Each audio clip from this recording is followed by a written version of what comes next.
Welcome to Total Brokerage. My name is Ben Schachter. Today we're going to be training on the transaction management portion of Total Brokerage software. I'm thrilled to be part of your organization today and to be spending the next 90 minutes with you. We are slated to be together from now, 2 p.m. until 3:30 p.m. Eastern Time.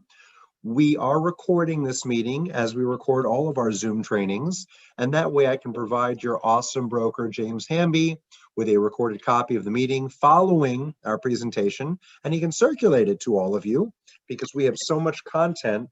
Certainly there's no way you're going to pick up everything in just the 90 minutes that we're together. Now, several of you, I recognize your names or faces. You've joined me previously last week when we covered the CRM, customer relationship management portion of Total Brokerage. But today, we're going to go on to a whole new module, transaction management. How you actually work with buyers, sellers, landlords, tenants, and referrals inside of the Total Brokerage platform. As we discussed last week, I'm going to give you lots of opportunity to ask questions along the way. If you feel the need to ask a question imminently at any particular moment, feel free to either raise your hand in the participant panel, which is over on the right-hand side of your Zoom meeting. But I promise you, every 2 to 5 minutes, I'm going to open up the floor for questions, so there'll be plenty of chances. If I don't call on you, it's not because I'm being rude. It's because when I share my screen using Zoom, I can't see any of your beautiful faces. I just see your names on the right-hand side. So you might be jumping up and down saying, Ben, I have a question, and I'm going to have no idea whatsoever. So don't think I'm ignoring you. I can see everybody right now because I'm not sharing my screen. But I will give you lots of chances to ask questions. But if you cannot wait until one of those opportunities and you want to ask out of turn, that is okay. Just go ahead and flag me down by clicking the raise hand feature in the participant panel on the right, or going ahead and sending a message otherwise. I'm probably not going to be responding all that much to the chat panel because it's really difficult with 50, 60 people to be chatting with you by text as well as verbally. So I'm going to focus on the verbal portion so I can deliver a quality presentation for you today. So again, my name is Ben Schachter. I'm going to make sure all of you have all of our contact information at the end so that you can ask questions if you have questions after our presentation as well. It looks like James is going to handle the chat panel for me. So thank you, James. I appreciate that. And for anyone else that wants to use the participant panel, on the right-hand side, it shows you a list of all 50 people that are in the meeting. If you don't see the 50 names, on the very bottom center of your screen, there's a button that says participants. It looks like a little cartoon of 2 people standing next to each other. You can click on that little cartoon on the bottom center of your screen, and it'll open up a list of names. If you find your name and you click on your name, you can then raise your virtual hand in the chat panel, and it'll actually elevate a little yellow flashing hand indicating you have a question. But that being said, we're talking about Total Brokerage, not Zoom. We could spend a whole day just teaching everyone how to use Zoom. Right now, we're going to focus on Total Brokerage. So to access the Total Brokerage platform, as I explained to everyone who was on the CRM class last week, you have to have an internet connection. We recommend that you either use Safari if you're an Apple user, or you use Google Chrome if you're an Android or an IBM user. While our platform works on any web browser, Mozilla Firefox, Internet Explorer, it is optimized to work best on both Chrome and Safari, so that's what we would recommend. You can use Total Brokerage on your mobile device, iPhone, Android, Windows Phone, BlackBerry phone, any other type of digital phone as well. You can also use it on a tablet or a computer. Our program is mobile responsive, which means our software responds to whatever type device you're on. No, we do not have an app in the App Store because an app doesn't serve a purpose for us. Because we're mobile responsive, you can use our product on your cell phone without having to download additional apps to make it functional like you would with some of our competitors. We're a little bit more technology forward than that. So feel free to navigate through Total Brokerage on any type of internet-enabled device, and you'll see you have full capacity to use all of our features, whether you're on mobile, whether you're on desktop, or whether you're on a tablet version, because we only have one version at Total Brokerage. Okay, so let's go ahead and start sharing screen. So I'm going to say goodbye to your beautiful faces because you're all going to disappear to me for just a second here. We'll load up the share screen feature. All right, perfect. So to access Total Brokerage, the website you're going to go to is SCR, an abbreviation for your company name, .totalbrokerage.com. SCR.totalbrokerage.com. So make sure you navigate there if you wish to log in. Make sure you look for the Southern Classic Realtors logo on the top of the landing page. If I type in abc123.totalbrokerage.com, you'll notice it looks similar with a Total Brokerage landing page to log in, but you'll notice the Total Brokerage logo is here now and the Southern Classic logo is gone. This is not going to let you log in. You're going to get very frustrated trying to log in on this page because this is not your page. You want to make sure you go to scr.totalbrokerage.com, and now you'll see the Southern Classic logo and you'll be easily able to access your login page. Now, most of you should already have a login username and account. If you don't, click here to reset your password and the software will automatically generate a new software landing page for you to log in through so that you can access it. So if you've never been to Total Brokerage before and this is your first time, please start by clicking here to reset your password. That'll be the first step. And then you can log in without difficulty. Hopefully I haven't lost anyone yet. I'm going to stop screen sharing. Can I get a thumbs up from those of you that have your cameras on? Can you see me logging on my landing page? Yes? All right. For those of you that have the black squares, I can't see your faces, but I'm assuming the majority rules here and we can land and log in successfully. Very well. Okay, so now we are on the Southern Classic landing page. Once again, you'll see the Southern Classic logo on all pages throughout the Total Brokerage platform. To start a transaction in our software, it is incredibly easy.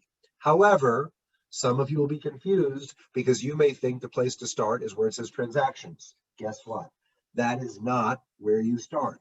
That is a list of your current transactions that you presently have in your digital file. That is not where you start a new transaction. Everything in Total Brokerage starts in the CRM. You always, always, always start every new transaction in the CRM. So I'm going to click on CRM. I'm going to click Add a Contact because I'm going to start a new transaction. Person's name that I'm going to type in is Bob Hope.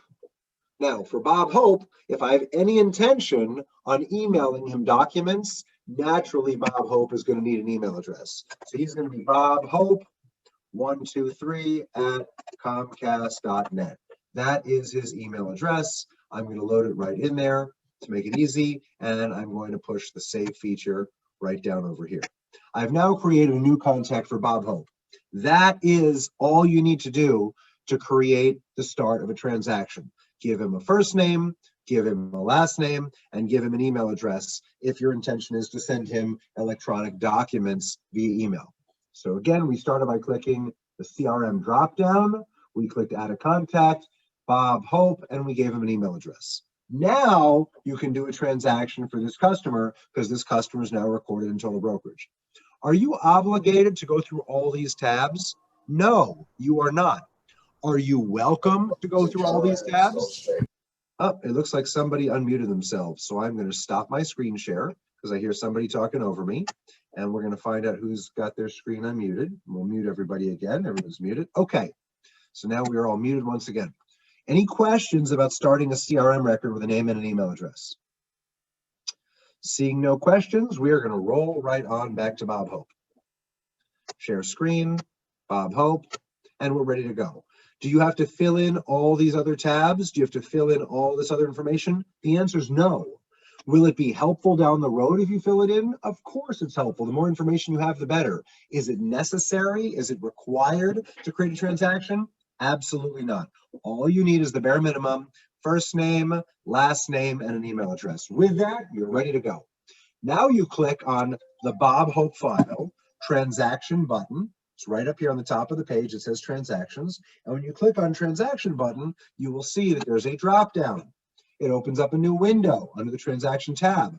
And it clearly says, no transactions found. Click to create a new transaction. Well, if in fact you don't have any transactions, that is absolutely correct. You can either click right here to start a new transaction, or alternatively, accomplishing the same end goal, you can go to the actions button and create a new transaction. Both features accomplish the exact same thing. So you can pick either one. Click here to create a transaction, or the actions button, create a transaction. Doesn't matter. When you click to start a transaction, the next screen you'll see is what's called our transaction wizard.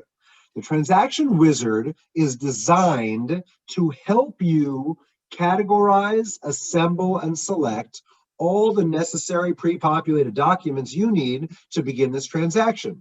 So we are now creating this transaction for our customer, Bob Hope, and we must go through these wizard questions so the software can be told what documents and what paperwork we're going to need. The questions are incredibly simple, and if you click the drop down, you have different choices. In our example today, we're going to assume Bob Hope is a buyer. We're going to assume in today's example that the property was built after 1978, so we are not going to need one of our federal lead-based paint disclosures. Is the home in a homeowners association? Yes, he is buying in a homeowners association. All you're doing is clicking on the drop down and selecting the proper answer. Is the closing attorney holding the earnest money? Note, Southern Classic does not hold earnest money. Yes, the closing attorney is holding earnest money. Is this a referable payable to Southern Classic? Yes or no? You guys know how to answer that.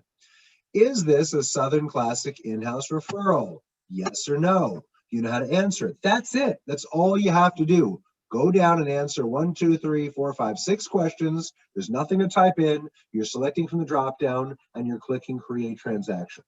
Before I click create transaction, let me go ahead and let me stop my screen share to see if anyone has questions. Have I lost anybody with the transaction wizard and the answering questions? Dina Nelson, please go ahead, Dina, and unmute yourself.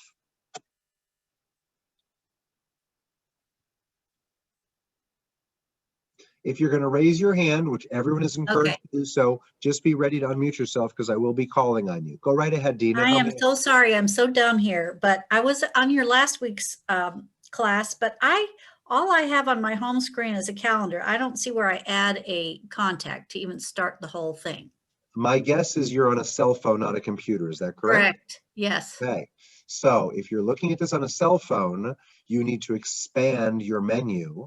On the top right-hand corner above the calendar, there are 3 white hash marks. They only look like an equal sign, like a mathematical equal sign. Top right-hand corner, click that, it opens your menu, and now you've got your CRM. Click CRM, click drop-down, click add a contact. I got you. Okay, thank you. Okay. By the way, Dina, my class today is going to be extra confusing if you didn't watch the CRM recording that James sent out. So while you're taking advantage of the training, and I'd love to have you stay with us today, please do yourself a favor as soon as you can and watch the CRM training because it's going to make today's training much easier, okay? I was there. I just didn't catch that. No, it's okay. No problem. Thank you. Anyone else, the same message for everybody. CRM comes before transactions. It's just the process that we work in, and it'll make sense if you watch the CRM video before you get too far into transactions. Any other questions about the transaction wizard? So I haven't lost anybody, which is awesome. Let me go back and share screen again. All right. So now I have a choice. Now that I've answered these 6 questions, which are simple, there's 2 buttons to click. Either create transaction without forms or create transaction.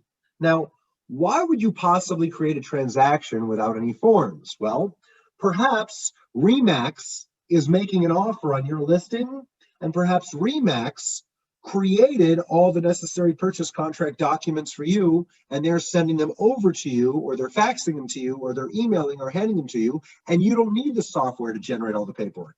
That would be the only scenario in which you might create a transaction without any forms. But more often than not, when you create a transaction, you are going to want the forms, which is the blue button right here.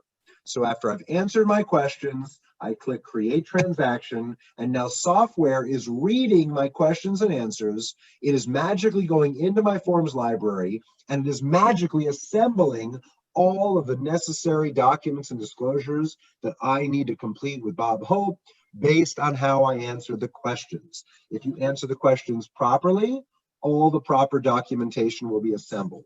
If you answer the questions sloppily, or if you rush through them and they're not answered properly, then the software is going to generate the wrong paperwork, and you're going to be frustrated because you're going to have a listing agreement instead of a purchase contract, or you're going to have a commercial contract versus a residential contract.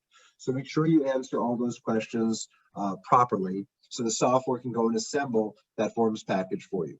Okay, I see that Brigitte Pascal has raised hand. Brigitte, please go right ahead and unmute yourself. Oh, Am I unmuted? Now you are. We can hear Okay. you. Okay. Hi. Quick question. So I know, like, when I use Transaction Desk, it has an option for doing when you represent the buyer and the seller, because sometimes we can represent the one as a customer, but I don't see that option here. In our software, first of all, you're going to create a transaction for the seller when you first take the listing agreement, right? So the Right. listing transaction, all the paperwork's already going to be there well before you have a buyer, because you had to create it when you first made the listing agreement.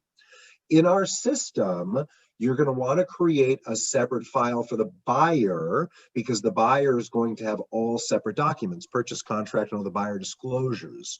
So you're not commingling all the documents. The two Okay. files are linked together, but you're keeping them separate so you don't accidentally share documents with the wrong person. Okay. Now, the buyer might not love to see that listing agreement between you and the seller. Okay? Okay. Yep. Thank you for the question. I appreciate it.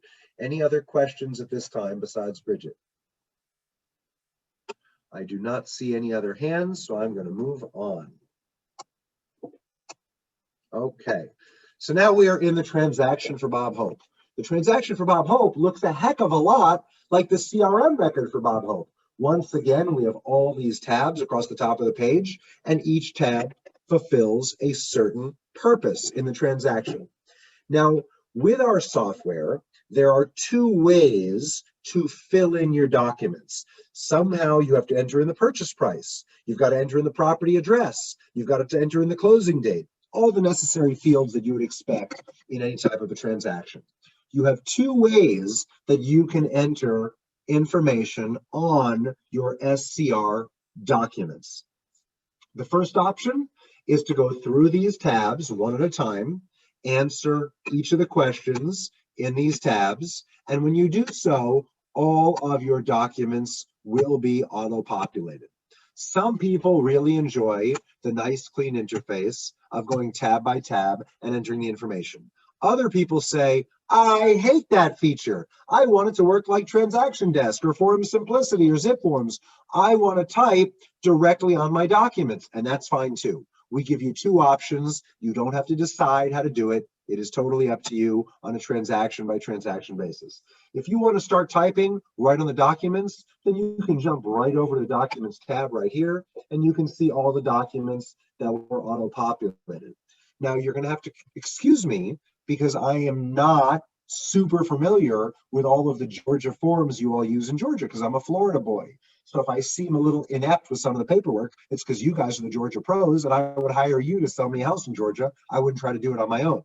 So I'm going to look for the purchase contract over here, and I see F201 is the purchase contract, okay? I'm going to click on that purchase contract, and the software is going to open up the purchase contract. If it seems like it's too small and you want to make it bigger, you can push Control Plus. Control Plus makes it as big as you want, and Control Minus makes it as small as you want, so you can navigate through. And you can type right on the contract on those fields, however you wish to make it convenient. If this looks too unappealing to you and you don't want to type right on the contract, you can type in the field boxes that I'll just show you. So let me give you a good example. Let's look at the closing date, okay? Closing date's an easy one. Closing date, okay? Let's make the closing date February 1st. So I can click my mouse right over here, and it opens up this page here that allows me to enter in the closing date, which I'm going to set at February 1st, just as an example. It's going to close on a Monday, okay? It gives you an option to schedule a reminder for yourself any number of minutes, hours, days, weeks, or months before. So if you want the software to remind you that you have a closing coming up, the software is going to send you text and email reminders that you have a closing coming up in 12 days from now. That'll be 12 days before February 1st. You'll get a notification that your Bob Hope closing is coming up on January 19th. It's going to give you a 12-day notice the way I just set it up. And I'm going to push save. Now that was the closing date. It's very, very simple. Now it still shows me here for closing date a blue typable editable field. If I want to use my eyeballs to see the date February 1st because it makes me feel more comfortable, guess what? We give you an eyeball right here. When I click the eyeball button that says preview with an eyeball, it shows me that the closing date, boom, February 1st, 2021. So right now, the eyeball is allowing me to preview the document in its final form. All of these red text fields are editable, typable, fill-inable, completable fields, but I haven't entered any of that information yet, which is why I see the red notifications all throughout the page. This is all stuff I've skipped. If I want to make more changes, then I'm going to come off of preview mode and go back into edit mode. So let's go ahead and unclick the preview button, and all the red marks are going to go away. Boom, all the red marks are gone. Okay. The listing broker of this one, let's type it in, is going to be Keller Williams. Okay. And the selling broker is going to be Southern Classic Realty. Now, if I want to see what this looks like in final view, I push the preview button because I can toggle back and forth between final view, showing me where I'm delinquent with things I've neglected to fill in, or I can click edit view, which allows me to edit the documents. So this gives me the opportunity to type directly on the documents. 50% of our customers enjoy typing on the documents, and 50% don't like typing on the documents. They prefer doing it in the tabs, which I will show you next. But before I leave this page, let me find out if any of my audience members have questions like Jim Wright. I was wondering, with the new contracts for 2021, will those just automatically update into the system? Any contract that our friend James provides to me will be updated into the system for you, yes, ma'am. Thank you. So I would encourage you, since you have an awesome line of communication with James, if you notice a form is outdated for some reason, just let James know so he can let me know we get it updated right away, okay? And by the way, James just wrote out to everybody that he's going to be sending out the 2021 contract right after the first of the year to upload it. So I guess we've got 2 weeks left for that, okay? Perfect, thank you, James. Any other questions, Kim, or is that good? All set? Perfect. Other questions? Okay, so as I said, 50% of our total brokerage users enjoy typing on the documents, and a lot of people prefer not typing on the documents. I will urge you, though, when you are typing on documents, to click the Save button. Save is important. Save early, save often. You don't want to lose your work. So if you're typing on the documents, go ahead and save your work, okay? So I'm going to revert back to the file. I am specifically in the purchase contract, but I can go backwards to the file, which is right here. And now I'm back in the Bob Hope file. And there's all these tabs. Now I want to show you a little trick here. What happens when I click on the calendar button, for example? What does it show me there? It auto-filled in the closing date for me. So whether you type on the contract documents or you type in the tabs, it's going to auto-fill for you the fields that you're typing in. That's why I said you can type it wherever you want, okay? Let's go to the financial tab for a moment. The purchase offer price on this property, I'm going to offer $750,000 on this property. I'm going to offer a first deposit, hypothetically, of $25,000. I'm going to give you a second deposit of $75,000. I'm going to do a mortgage on this property for $400,000. And I'm going to do a balance due at closing of $200,000. Okay, so I can type this all in the fields if I want.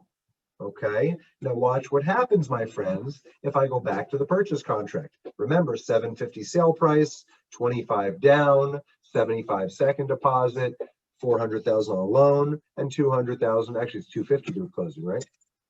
$250,000 balance due at closing. So now let's go back to our Documents tab over here after we save our work.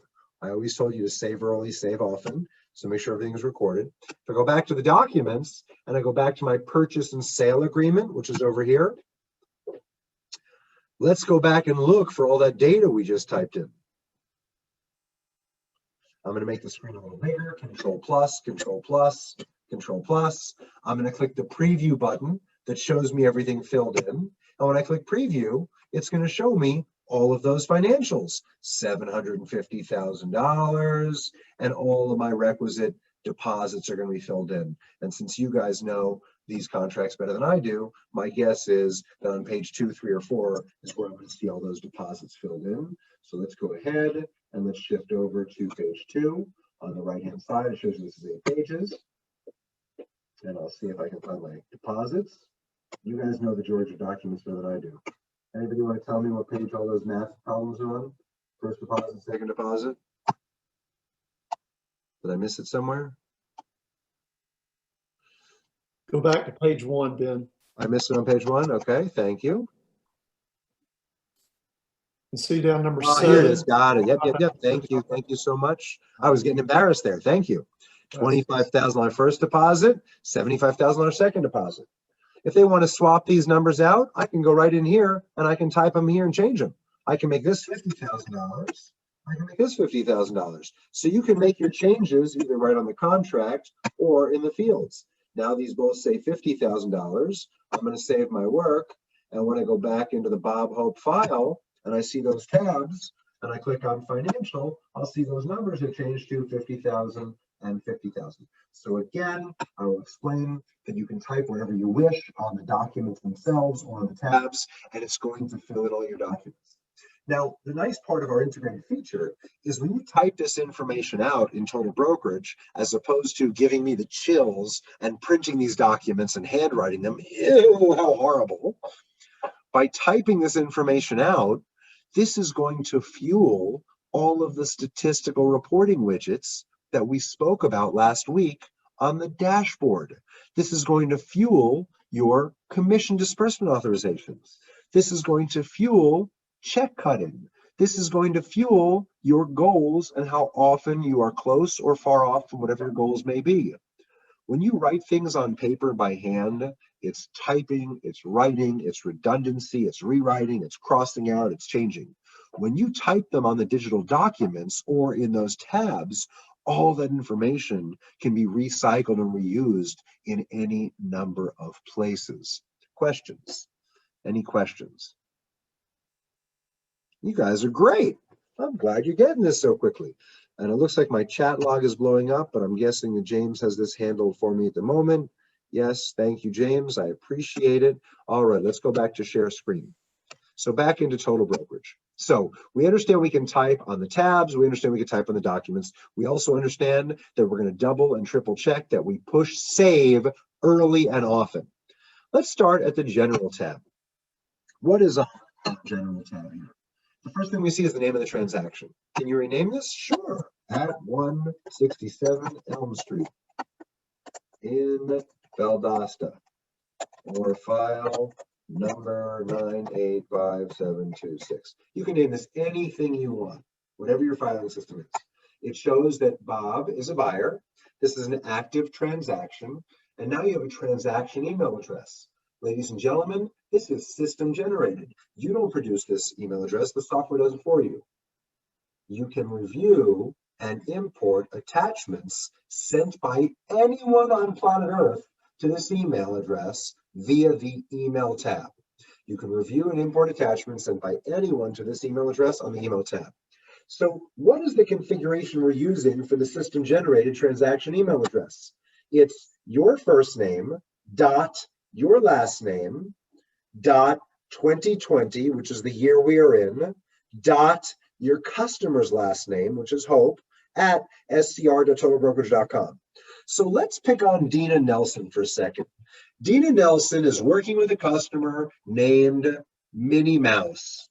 Dina is on the phone with the appraiser. She's on the phone with the mortgage lender. She's on the phone with the home inspector, and they say, Dina, I have the mortgage contingency letter. I have the home inspection. I have the appraisal ready to send over you. Can she have them just send that over to dinanelson@gmail.com? Yes, of course, because that's what she's always done. But what if Dina wants to make her life easier? Dina says to that appraiser, she says to that home inspector, you know, my customer's name is Minnie Mouse. It would help me greatly if you would send that appraisal, that home inspection, that mortgage commitment letter. Could you send that right into my file for me? And the appraiser, the loan officer says, of course, Dina. What email address do you want me to use? Well, I want you to use Dina.Nelson.2020.mouse, Minnie Mouse's last name, at scr.totalbrokerage.com. If you would please send that email to dina.nelson.2020.mouse@scr.totalbrokerage.com, not only will I receive a copy, but it will go directly into my Total Brokerage file for Minnie Mouse, so I won't have to file it later. Thank you, Mr. Appraiser. Thank you, Mr. Molder Mediator. Thank you, Mr. Home Inspector. You just saved me one more thing that I don't have to do later. I'm going to get it twice. Once in my email and once directly into my Total Brokerage file. Boy, that makes life easy. Any questions about the transaction email address? It's always your first name dot your last name dot the year you're in dot the customer's last name at scr.totalbrokerage.com. Some of you say, Ben, I'll never remember that. That's not true. You'll remember that for sure. It's just your name, the year, and the customer's name at scr.totalbrokerage.com. If you truly can't remember it, it's going to be right there on the general tab on display permanently for you. So you can always go in and use it in the future. James, you have a question, please.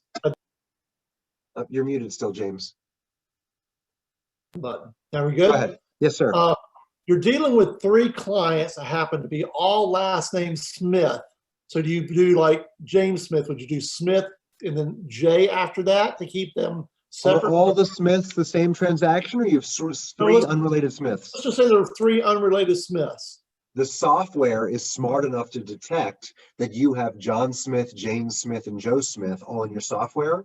And what the software will do is it'll put a digital serial number after the name. If you've noticed over here, when I push share screen and back to Total Brokerage, it says Mouse 1 or Hope 1, excuse me, because I have another customer with the last name Hope already in the software. The software creates this email address for you. You don't have to do that. And it knows if you have another customer. And by the way, if Kim Wright and Bridget Pascal both have a customer named Smith, they're not going to be confused because Kim's email address is going to be kim.wright.totalbrokerage.smith and Bridget's is going to be bridget.pascal.2020.smith, right? So it's your first name as an agent, the year we're in, and your customer's last name. Number 1 indicates there was already a Hope in your transaction list from this year. .scr.totalbrokerage.com. Does that answer your question, James? Perfect. Okay, other questions from anybody else about the transaction email address? Okay, you can give that to anybody. How many times has your customer had to send you a copy of a bank statement or a driver's license or a tax return for his mortgage broker? You can give them that transaction specific email address. It'll be received securely and go right into your transaction file for you. So it's not just the appraiser or the home inspector, it's anybody that you want that's sending sensitive and important documents to you via email. Go right in there, okay? Let's go back to sharing screen again. All right, and by the way, you can copy and paste this by clicking the copy to clipboard button. Now you can paste this wherever you want, in your email or in your text thread or whatever you want. Down here, this is a general notes box. Feel free to type as much of whatever you want in here. It doesn't matter. This is free open space for you to use. Okay? Very simple. Links. Add links to your notes and they'll automatically appear here. Check this out. I'm going to go out to the World Wide Web and I'm going to find the Atlanta Property Appraisers website. And I'm going to find the exact tax bill for Fulton County for the property that I am showing for this customer. I can search for property, forms, documents. Once I find that particular property, let's go ahead and find a property. It doesn't matter what I find, it's irrelevant. Let's go ahead and try to find a property quickly here. We're going to do 2 Main Street. Let's see if there's a Main Street somewhere in the area. Hopefully there is. Search. Sure enough, Durga Properties. So let's pick on Durga Properties. This is the property that Bob Hope's going to buy. I can go up to the address bar in my web browser. I can highlight and copy that. When I go back into Total Brokerage Friends, add links to your notes box and they'll appear here. Check it out, my friends. Paste. And now that hyperlink is right here. So I can put in public records like the deed, I can put in lien information, I can put in tax bills, I can put in Google aerial images from outer space. You can paste as many links in here as you want. If I want to have Google images of this house and I want to see it from outer space, I go to Google Images, I can find the picture that I want, and I can simply click my mouse, highlight, and copy, and go right back to Total Brokerage. And in Total Brokerage, I can paste that here. And now I've got 2 sets of links. So all of that is available to me to use the notes box for general information or to insert links. Any questions at all about the notes box? No? Okay, super. Share screen. The next is the documents folder. This is my documents folder. These are all the documents that were system generated for me based on instructions we received from James of what paperwork he told me that you guys need. When you're working with Bob Hope, the buyer, and he is buying an after, not pre, 1978 property in a homeowners association, this is the paperwork that James told me that you need. This was all system generated based on the transaction wizard and how I answered the questions when they were asked of me when I first set up this file. If you answer the questions incorrectly, the software is going to give you the wrong paperwork. If you ask the questions and answer them properly, the software is going to give you the correct paperwork. It's very, very, very simple. Now, there are 4 ways to bring paperwork into Total Brokerage. Of course, the transaction wizard is by far and away the easiest and the best way. Why? You answer a few simple questions, and the software is going to assemble all your paperwork for you. That's the first way, the transaction wizard. The second way to send paperwork in is go to the general tab back over here, and you've got the transaction email address. So guess what I'm going to do now? I'm going to send a PDF right into this transaction. I'm going to click the copy button. I'm going to copy that email address, okay? I'm going to go out to my email client. You can use any email client you want, Gmail, Outlook, Comcast, Bell South, AOL, whatever you want. And I'm going to create a new message. And I'm going to send it to ben.schachter.2020.hope1@scr-totalbrokerage.com. This is the mock appraisal doc. Okay, so I'm going to send in an attachment right now. How do I do that? I simply write an email. I attach my appraisal that I want to send in. And let's go ahead and let's send one in. Let me find something I can send off. Give me a second here. From the desktop of my computer.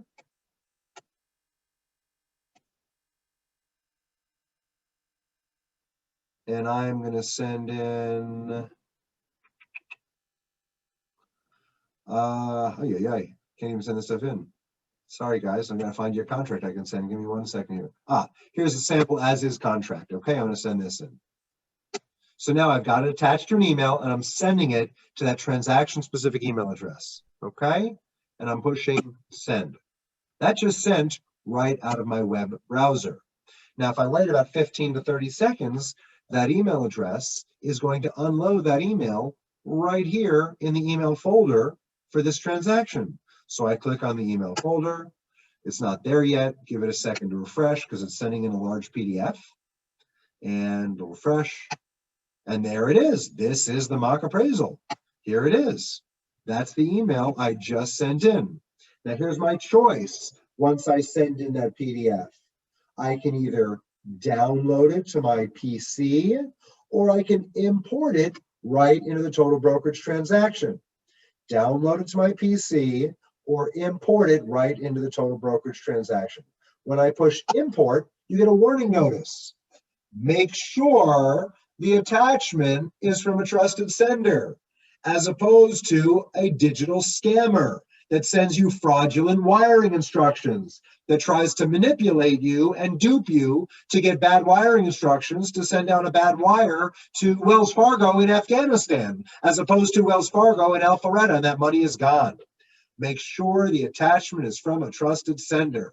Are you sure you want to import this attachment to the transaction? Yes, I do. Once I click yes, the software now imports that PDF right into the Documents tab. And here is the as-is residential contract, sample effective April 10th, 2020. That is what I just sent in at 2:40 p.m. So now you know the 2 out of 4 ways to bring in documents. You can fill in the wizard questions, or you can use the general tab to invite documents to come right in through email into the software. The third way to bring documents into the software, oh, I see hands are up. I'm going to come back and I'm going to stop sharing screen, and we're going to come to all my hand raisers. Bob's iPad, Bob and Donna's iPad. Go right ahead, sir. You're muted, Bob and Donna. Unmute, please. Are you there? Yes, sir, I can hear you. Okay, sorry about that. If you import something into a file and you actually imported into the wrong file, is there a way to delete that out of that file? Number one, it'd be very hard to import it to the wrong file because you would have had to give the wrong email address to the sender, right? Instead of sending it to Bob Hope's email, you're sending it to Mickey Mouse. So it's pretty hard to screw that up and say, dear Mr. Appraiser, could you please send this Mickey Mouse email address, Bob Hope's appraisal? That's unlikely. But if it happens, though, but it could happen. Yeah. If it happens, Total Brokerage, as I mentioned last week, does not intentionally have a delete key, but it does have an archive key. You can suppress that, and I'm going to show you how to suppress and hide that so as not to confuse yourself with Mickey Mouse's appraisal in Bob Hope's file. I'll show you that in just a moment, okay? You know, when you're working with, you know, more than one client, like say if you're working with 5 at the same time, it's bound to happen from time to time. That's why I asked. And it's a good question, and you're right, but you'll find in practicality, because the email address is the name of your customer, even if you screw it up, there's a darn good chance the appraiser is going to say, hey, Bob, why am I sending this to Mickey Mouse's file when the customer's name is Bob Hope? So you're right. That's true. But we've got some I was security more thinking that if I were to import something to the wrong file, I'm going to show you how to archive. I will show you in just a moment. Good question. Thank you, Bob. Any other questions, Bob? Or are we good? No, that's perfect. Thank you. Thank you. Okay, Bridget. Yeah, so 2 questions. So one, if like I want to put the pre-approval letter into the contracts when I send it over, is that where I would import that? You have 4 ways. I've shown you 2. In the next 2 options, you'll have another way you can also put the pre-approval letter. Okay, and then like seller's disclosure and community association disclosure, when those get uploaded to Paragon for us, like normally I use Transaction Desk, it automatically comes in there. Is that something that will come automatically, or is that something I'll have to download and then save? You'll have to email it from Paragon or download and then upload it, one or the other. Okay. Or take a hyperlink from the Paragon file and just paste the hyperlink in the notes box. Okay, so that's still a step that we'll have to do with this program. Okay. Yes. Paragon is not going to be connected to Total Brokerage. They can email between each other, but they're not connected together. Okay, so what even like the MLS number, will things automatically populate that way from like the Yes, you'll be able to enter the MLS number. It'll automatically populate all the fields that have the MLS information. So even who the listing agent is or anything like that will automatically populate all their information. Okay, thanks. Yeah. Yes, ma'am, my pleasure. Other questions? I see Jay Boss at Bell South has a question. Jay Boss? Yes, hey. Once you receive that email from whoever, the vendor, or if you email it a document into it yourself, do you get something on the Total Brokerage icon that says you got mail? Better than that, Jay Boss. You're going to get an email at jboss@bellsouth.net that says, Dear Jay Boss, Bridget Pascal just sent the appraisal for Mickey Mouse's file into your Mickey Mouse file. Click this link to be instantly transported from jboss@bellsouth.net directly into that appraisal that Bridget sent in, or save for later and do it at your convenience. Great, thank you. So every time something happens in Total Brokerage that impacts you, you get an email to your regular AOL Comcast Bell South with a direct link from your email right to whatever action happened in Total Brokerage. It'll say, this is where Brigitte just attached the appraisal to your file. This is where Terry just uploaded the purchase contract to your file. So you're going to be notified by email in Total Brokerage. If James decides to enable it, it's up to him. You can also get text message alerts.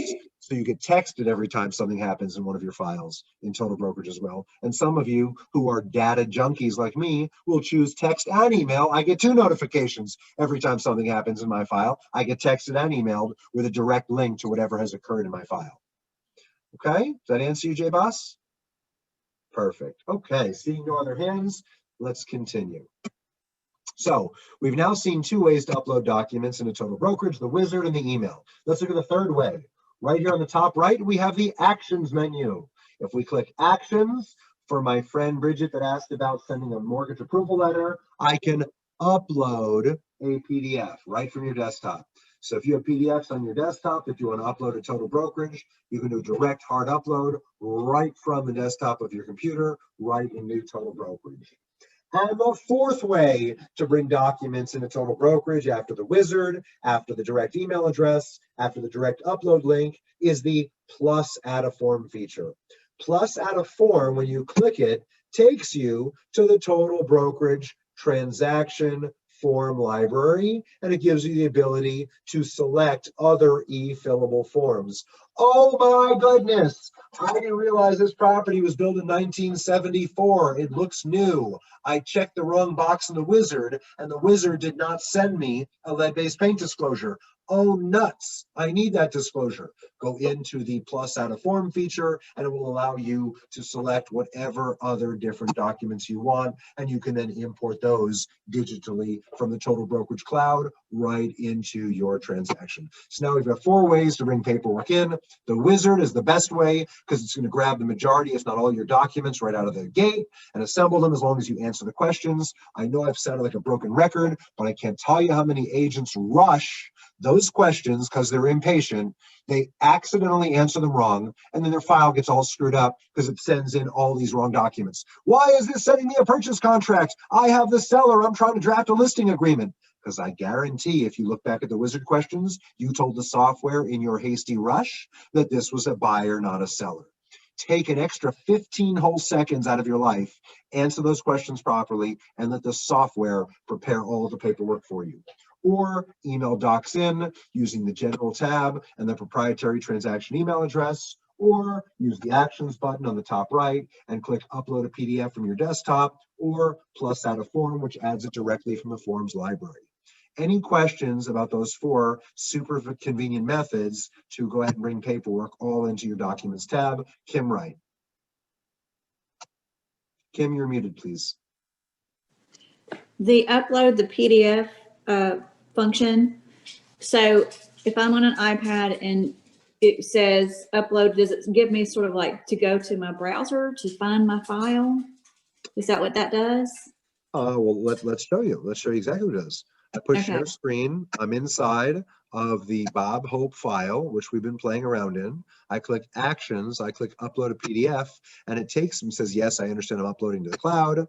And I click upload. It then takes me to the desktop of my computer, and I can go ahead and pick whatever it is that I want to pick off of this computer to upload.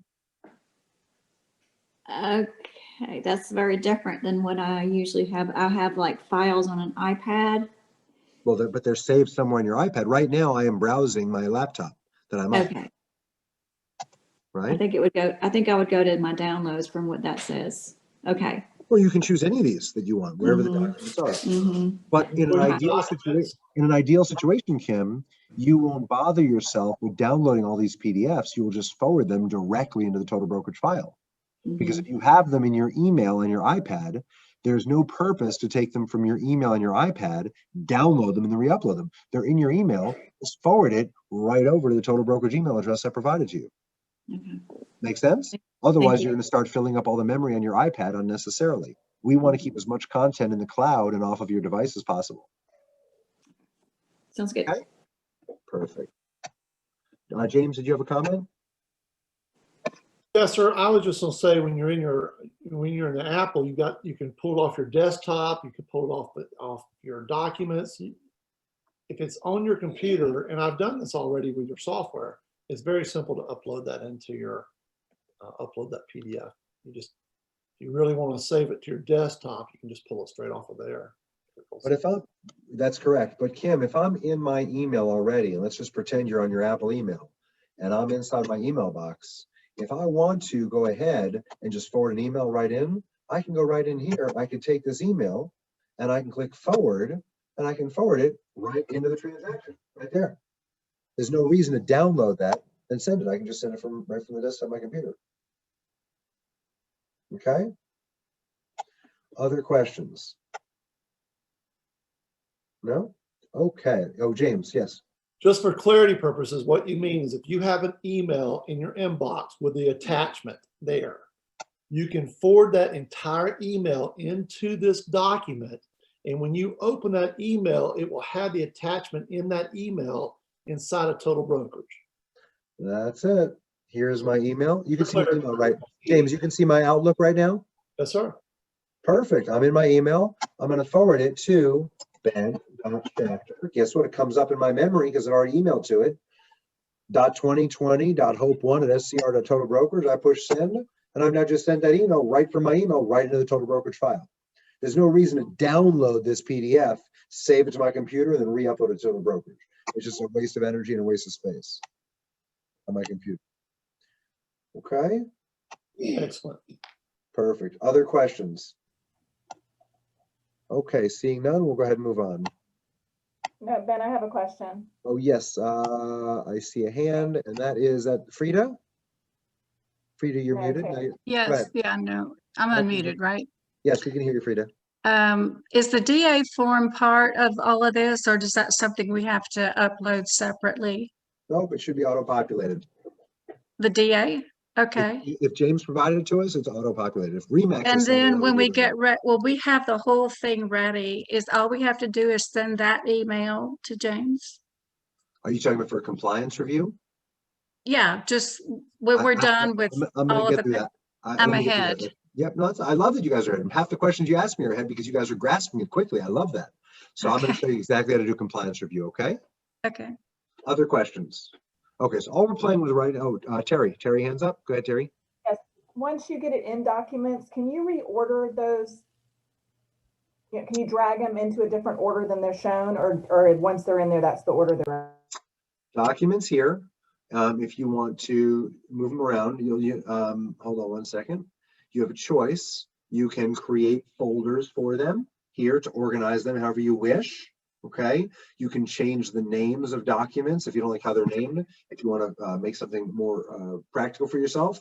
But it's not going to let you take like SCR and move it down here and move notice of unit up here. That you can do, but you can change the name of the documents, or you can put them in folders if you wish. Okay, the page sorting pertains to the document itself.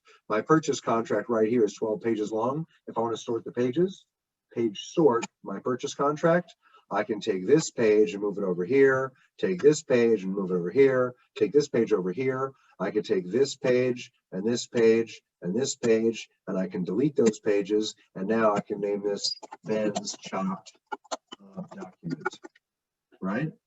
And I can save it. So I can edit the documents by swapping out the order of the documents themselves in terms of what pages are in them. And there's Ben's chopped up document where I stripped out 3 of the pages of that 12-page PDF. Okay. Can you delete some of those documents if you know you're not going to use them? Sure. This one right here, you can't delete it, but you can go to operations and you can archive it. Now it's gone and it's down here in the archive folder where you have all the old documents that are part of your archive. That was the gentleman that asked me about sending the wrong document into a folder accidentally. If you click here to show the archive file, I can see they're all there and they're out of the way.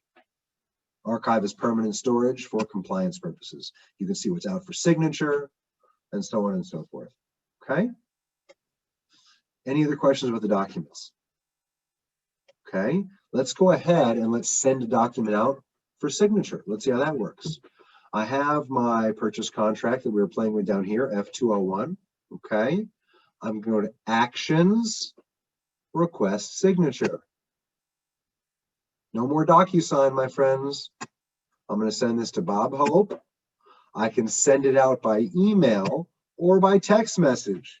Oh my goodness, that is awesome.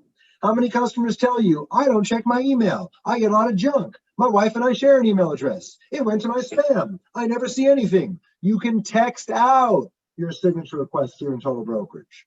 Email or text. Dear Bob, here is the contract we discussed.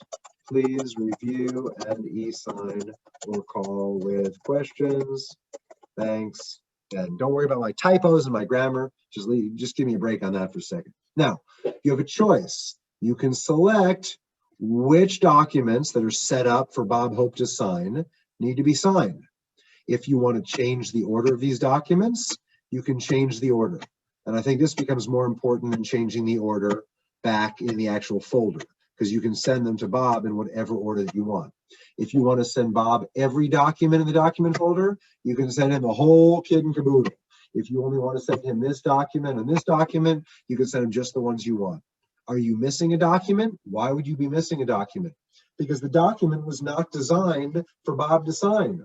All of these documents were documents fed by the transaction wizard into your document folder, and they're already pre-prepared for Bob Hope, the buyer's signature. If you're missing a document, this will return you back to the document folder so you can select whatever documents you perhaps might be missing from.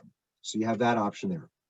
Now, before you send this out to Bob Hope by email or text, you have a chance to type in this cover letter and send him a little cover letter. This is very important. Require wet ink signature. Signer will not be able to type their signature and or initials. This is an important decision that only you can make, okay? Some people prefer using a stylus or their fingernail to e-sign right on an iPad or an iPhone or an Android. Some people find that very inconvenient and they prefer typing their signature and then checking the box that says, I understand that typing my signature is the same as a manual ink signature. This gives you, the sender, the choice whether you want to enable or disenable that feature for your customer.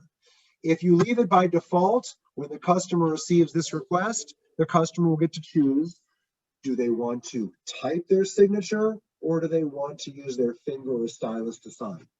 If you deactivate by requiring a wet ink digital signature, then they will be forced to use their finger or a stylus, and the disabled feature will not allow them to type on a keyboard. That is your decision to make before you send the document off. Totally up to you. Any questions? So let's go back real quick and let's review how you send a document out. Go back to share screen. Let's go back to the document here. We haven't sent anything yet. We see our document folder that has all this paperwork, and I want to send it out for signature. All that I have to do is very simply click the Actions button and request signature right here. When I do so, I choose who I am sending it to. I choose the methodology of delivery of how I am sending this to my customer. I type a letter.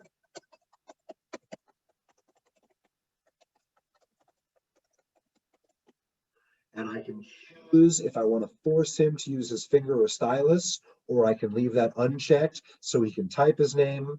I can reorder the documents in any manner that I see fit so they are logical. I can send all the documents, or I can select only the documents that I feel like I want to send at this moment in time. That's up to me to choose. And then I simply push the send email feature, and that will send it out by email. If I change it to a text message to Bob, it's going to allow me to text it. But first, I have to give him a mobile number. Remember, we never gave Bob Hope a cell phone number. How can you text him documents and never give him a cell phone number? So the software is always checking you to make sure that you're doing everything proper. Now, for demonstration purposes, I am going to click Sign on this device.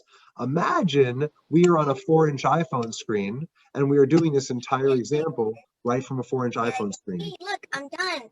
I did it. No, but that's not how you do it. Somebody has a child that's done with their homework. Okay, let's go ahead and unmute them. So let's mute everybody again. Hold on a second so we don't have to do homework together today. Participants, mute all, and now we're finished with the homework conversation. Okay, who has a question about the signing process so far? Kelly Teal. What if you have multiple people? Can you hear me? Yes, ma'am. If you have multiple people and Bob's got a wife or a brother or a cousin, you first fire it off to Bob, and then you go right back and push request signature and then send it to the wife and then the kid. Because you might send the wife a text message, you might send Bob an email, and the son might be sitting right next to you at Starbucks. So you check each signer on that contract and what delivery method you want to send it to them. And my next question that I always get asked is, what if mom and dad share the same email? Not a problem. In our software, mom, dad, and son can all share the same email, and we'll just send out 3 signature requests. Dear Bob, dear Mary, dear Junior, please go ahead and e-sign. It's okay if they share the same email or the same cell phone. Okay? So then there will be a final document at the end with everybody's signature? There's going to be one unified document that shows everybody's signature. You're not going to have 3 purchase contracts. It's going to show you that the contract's incomplete until the wife and the son also sign. Gotcha. Thank you. My pleasure. Otherwise, you're going to have 3 times as many documents, right? Other questions? Do you have to wait until the first person signs? Bob does not have to sign before you send to the wife. As soon as you trigger Bob's email, you're going to trigger the wife and you're going to trigger the son. In fact, I don't know how you would possibly keep track if you waited for Bob to sign before you send it to the wife. You send no. 3 back to back. That would be a nightmare. Yeah. And this, your system knows, for example, on the first page of a purchase and sale agreement, the seller and the buyer both have to initial down on the first page. Your system knows to pre-populate that as a place for your buyer to sign or your seller to sign? Our engineering team has spent about 40 hours taking all the paperwork that James was nice enough to provide us, and we have mapped out every single place for every single e-fillable. Now, is it possible, since we're brand new working together, that you might have a document that's missing a box or missing? Absolutely.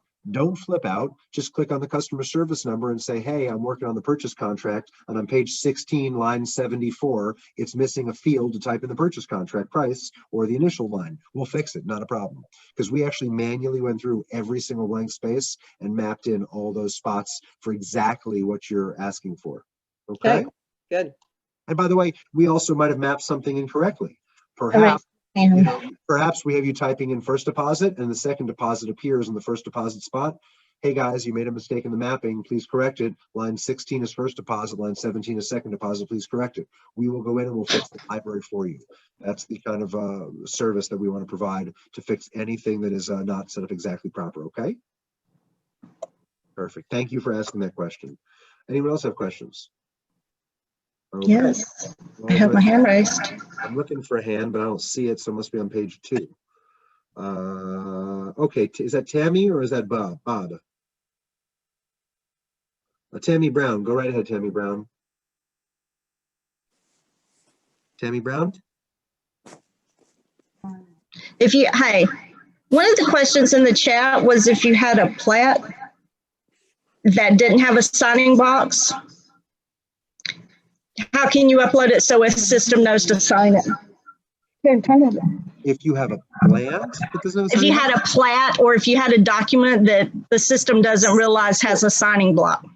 How could you take a PDF that is not set up and pre-mapped, and how can you make it e-signable, e-editable, and e-fillable? Is that the question? Correct. Yeah. I'm going to show you that next. That's right after the document signing process. I'll show you that next. Bob and Donna's iPad. Yeah, I had the same question. Sometimes they'll send back a contract where they've crossed something out, and there are people that initialed it. How can we add initials to it?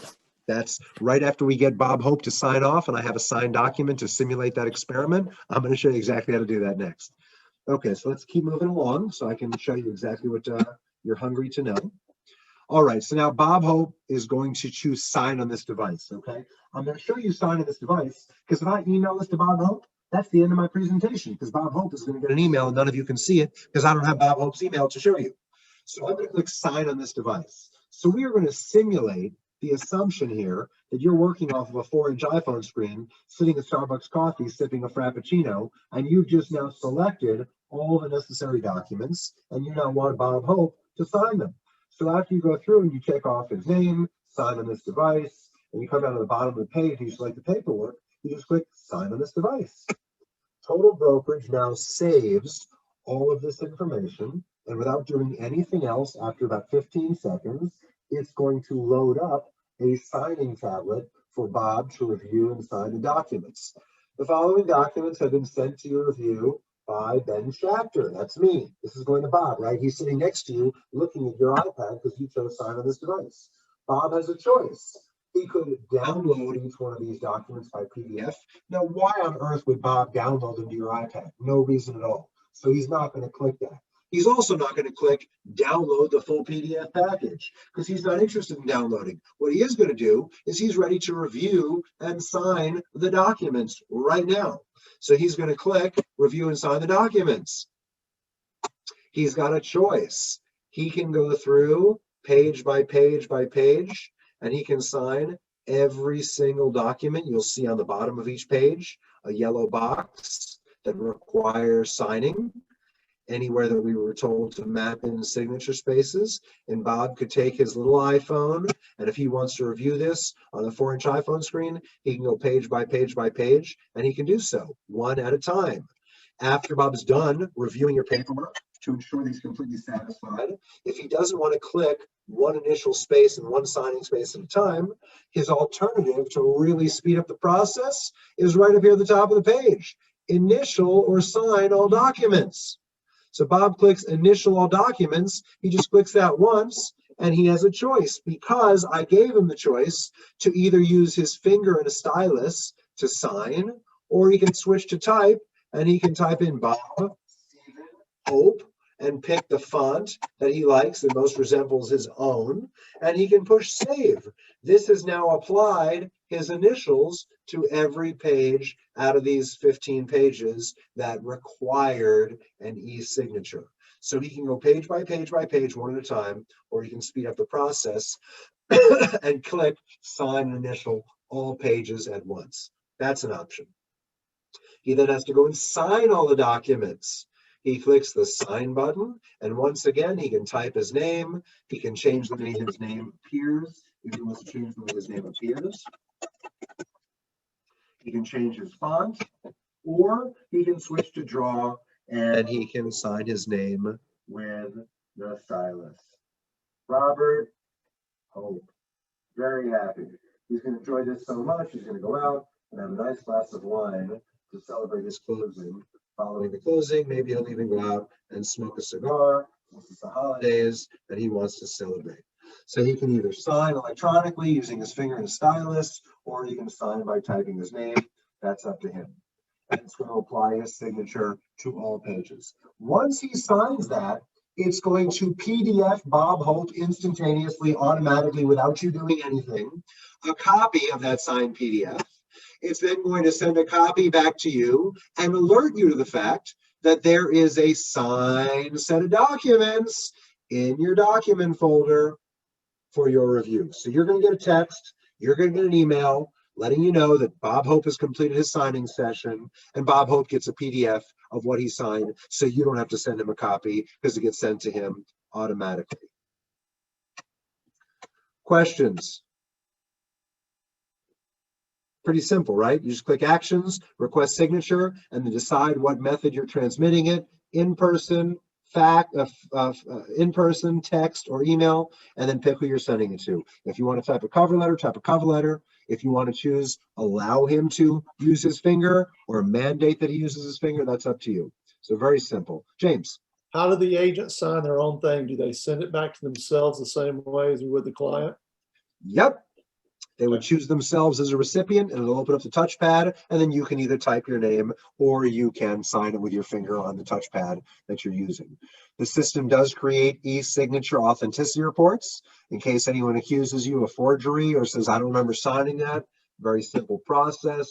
Share screen. I want proof that this was enforceable and signed by Bob Hope on the purchase contract over here. I simply click operations, create a certificate, and this is now going to create a PDF proof of the legitimacy of that document, and it'll take about 15 to 30 seconds, and it'll appear here in the top of my document folder once I refresh the page, so that I have my e-signature authenticity report right there. And I can verify that was an authentic e-signature with all the necessary federal regulations to guarantee and ensure the authenticity of that signing report. Okay. Now, for my friends that jumped ahead that said, hey, Ben, I want to take that PDF that now has to be marked up and make changes. How do I do that? Well, obviously the PDF that I sent out for e-signature is naturally already in Total Brokerage. But what if you email something into Total Brokerage, right? You saw me previously email a contract into Total Brokerage right up here. If I open this up, this was never pre-mapped. This is a Florida purchase contract, so ignore the fact that it's Florida. And I sent it in, and none of the initial spaces are mapped. How could they be? I emailed a blank contract using email right into the software. It's not pre-mapped. If I want to put initial spaces down here on all 12 pages, watch how awesome this is, my friends. I can push add initials, and if I push add initials, it's going to automatically drop that featured item in the top center of the page. If I have to relocate that item down here, I go to the top of the item I want to relocate, and my mouse turns into a four-way cross. I click on the four-way cross and I drag and hold, and I put it exactly where I want it to be. If I want to make it larger or smaller, the bottom right-hand corner allows me to make this feature larger or smaller. Again, when it's automatically dropped, when I push add initials, it drops in the center of the page. I can manipulate its location by taking my mouse and hovering over the top center of the item. It turns into a four-way cross, and I can drag and drop it where I want, and then I can naturally use the bottom right corner to resize it to wherever I want. Now you'll see there's a faint line in the middle of this box. That is the line that the actual initials will appear on. So I'm going to take this box and manipulate its location so I can line up this initial line with the initial line that is pre-printed on the PDF. So I'm going to take it and position it right there. That's one way to drop it. Add initials, and it drops in the middle of the page. What if I want a shortcut? I'm all about the shortcuts today. How about if I take my mouse, instead of clicking add up here, what if I take my mouse right where I want the seller to initial over here? Check it out. And I right click, it opens up that same menu that's over here for me. Boy, that's easy.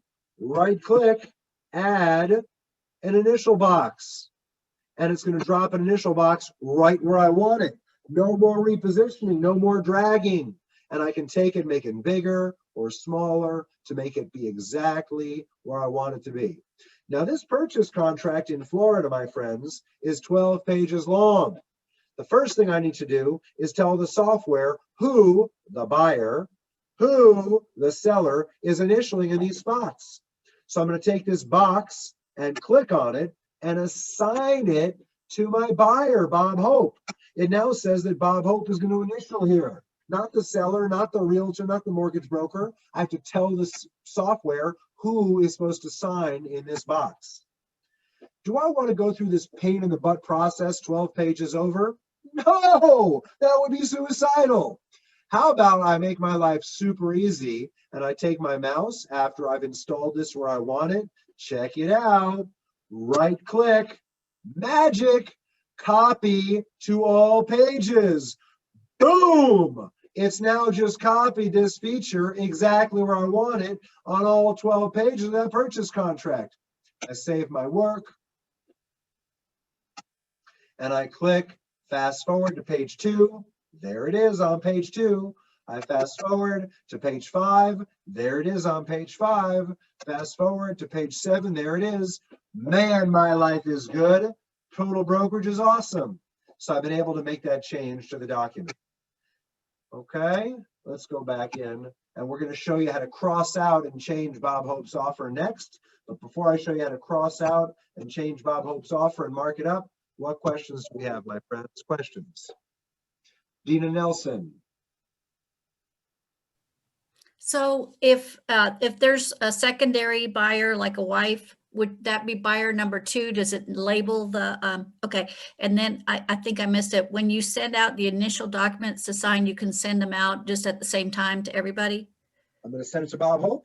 And as soon as I push send, I'm going to immediately go back in and send it to his wife and immediately go back in and send it to his son. Even though Bob is fast asleep and he's not going to check it for 12 more hours, I'm going to send it to everybody right away. And I'm going to choose on a signer by signer basis what method of delivery, email, text, or in person that I want to transmit it to them. Got it. Thank you. How many of you have been involved in a transaction where you're showing the spouse properties and they want to buy, but the husband's out of state? The wife says, let's buy this property. The wife's right there with you at Starbucks. She's going to sign right there on her phone. The husband's in Kentucky. You got to email it to him, right? So that's available to you to have that option. Other questions? Okay, let's go into Bob Hope's offer and let's mark it up and cross it out. Now, James, correct me about Georgia law. The agents are permitted in negotiating to cross out markup contracts. Is that correct? With their customers? Correct. It is correct. However, we prefer, if you go back into the forms document, there's a counter offer form that we prefer that be rewritten on a counter offer and then submitted back. We do not like strikeouts. That's a no-no. It is allowed, but we don't want to do that. Okay. Okay, so I won't show you strikeouts, but I will show you ways to modify the documents because I want to follow James's lead here. Okay, let's go back into share screen. We now have this document over here that's been signed by our customer, right? Been signed by Bob Hope. So I'm gonna open that purchase contract and I see that Bob Hope's information is filled in. I see his initials are here and I can tab through all the pages and I can see that his initials and his signature are on all 8 pages. Now, what if we want to put the address right over here? James, are you okay with me showing him how to put the address right over here? Is that all right? Absolutely. Okay, because somebody forgot to put the address in here, right? We got to put the address in. And this is already signed, right? So I'm going to go in here to this document that is locked down and signed. I'm stressing that to you. Notice there's no add feature. I can't add items. I can't right click and add items, okay? So I have to take that purchase contract that is locked down in completely signed mode, and I have to open it back up for signatures and changes and corrections. So that purchase contract's right here. If it is locked down and signed, I go to the operations menu and I push copy. This is going to make a Xerox copy of the purchase contract. Copy. Now it opens up a window that says copy the transaction document. What is it I'm trying to accomplish here? Do I want to amend this document, which means create a copy of the completed document to mark up and sign? Well, James just told you he doesn't like that you mark up the documents. He wants the counteroffer for him. The other option is copy and then make a Xerox copy of the fresh original document before it was ever sent for signatures. So amend is going to leave Bob Hope's signatures on the document and allow you to make changes. Copy is going to strip Bob Hope's signature off of the document. You're taking it back to its virginal original state. I'm going to show you what happens either way. If you push copy, amend, and push OK, it's going to make a copy of the document and it's going to drop it on the top of your transaction list. Not to be confused with the transaction purchase and sale agreement that previously was signed. This is now a copy of the agreement and it's in edit mode. I can click on the document. Notice that Bob Hope's signature and initials still appear on the document. If I go out to page 8, sure enough, Bob Hope has previously signed page 8 with the guy smoking a cigar and the glass of wine, okay? So it's going to leave on the signatures and initials. Notice what's now been featured for me. The add button has been restored because in edit mode, you can add elements to your documents. I'll repeat that. In edit mode, you can add elements to your documents. So I can push add and add in a text box. It's going to drop it in the middle of the page like I showed you. And I'm going to drag it by clicking on the top center of that document and put right over here the address bar where I want it to appear. I want to make it bigger, so I'm going to go to the end of the box. I'm going to stretch this bad boy out. Okay? What about this city? Do I have to use add? I can. Do I have to do that? But I don't have to if I don't want to. Right click, add in a text box. I'm going to take this bad boy and position it exactly where I want it to be. What about the county? I can right click, I can add a text box, and I can position it exactly where I want the county to appear. For the zip code, I can right click or go back to the add a text box. It drops it over here, top center of it. I can manipulate its location and I can position it exactly where I want it to be. Now, you have two choices. Can you type your mouse and type right in this box? Yes, you can. That's fine, you can do that. Or if you want to make your life easier, how about you assign that box so you don't have any typos or make mistakes? Instead of typing in the free-form text field, click your mouse in the box and click assign property address right there. Assign property city. Shut up. Assign property county. If you want to type it in, you can type it in, or you can have the system assign property zip code. That's your choice, whatever you want. Push save. Questions about assigning the different fields and how that works? Questions about assigning? Oh my God. Is that a good oh my God, or is that oh my God, it's terrible? No, that's awesome. Okay, good. Now, why is it advantageous to assign property zip, assign property address versus typing it out? If you take foolishly the shortcut by typing out the address 123 Main Street, and down the road you find out it's 123 Main Avenue, you're going to have to go back into every freaking document and change 123 Main Street to 123 Main Avenue because you chose to manually type in 123 Main Street because you thought you were being cute. If you assigned the property address, you'd only have to change it one time on the contract or one time on the tabs, and it would change every one of your 57 different documents and disclosures from 123 Main Street to 123 Main Avenue. So I urge you strongly not to think you're being smart by typing all this information out, potentially having typos, potentially misspelling, potentially not being consistent, Main Street versus Main Avenue. And I urge you strongly to use the insert assign field because then you know everything is consistent. Is his name Bob Hope? Is it Robert Hope? Is it Robbie Hope? Is it Robert Stephen Hope? Is it Robert Stephen Smith? Because Hope is just his stage name. Oh my God, I wish I didn't type all those names out. I'm losing my mind. I don't know what to put on the deed or the title order. If you use assign customer name, everything's going to be consistent on all the docs, on the disclosures, on the HUD, on the listing agreement, on the CDA, on the check request. Does that make sense to everybody? Can I get an amen or a head nod or something like that? Are we clear? I really stress that because I see so many people that type in all those boxes and they go, man, total brokerage sucks. There's 57 disclosures and I got to change his name from Bob Hope to Robert Hope in 57 different places. No, you don't. No, you don't. You change it in one place and every single document will be changed from Bob Hope to Robert Hope magically for you. Cool? Are we cool? Are we surviving? Questions? Marcia gave me a thumbs up. James is smiling. So I think we're good. Okay, cool. Whew, I'm excited. I get excited about this.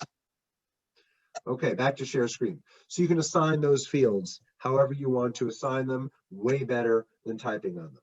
Okay, now that is copy amend. Remember I told you, always save your work, my friends. Save your work early and often. You don't want to lose anything.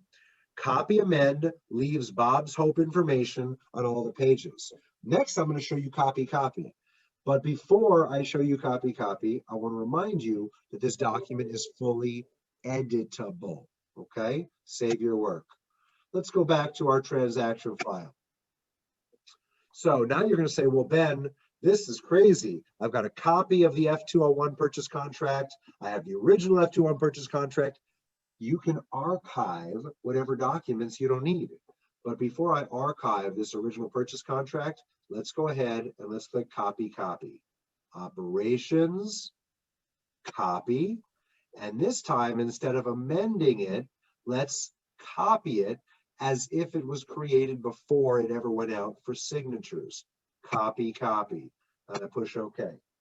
The software is now going to create a new version of the contract if you're not already confused enough. I've got the signed version down here that I'm going to archive by clicking Operations Archive. Now that goes away. I have the version up here that I created back at 3:18 p.m. Let's get rid of that one. Operations Archive. And now I only have the one copy that we're going to be dealing with right now, which is right over here. And I'm going to open it up. Because I clicked copy, guess whose signatures and guess whose initials no longer exist. You got nothing for Bob Hope anymore. All of his signatures and all of his initials have been stripped off the document as if this is before it ever went out for signature. So this clears off the document and takes it all the way back to its original state before it was ever typed on.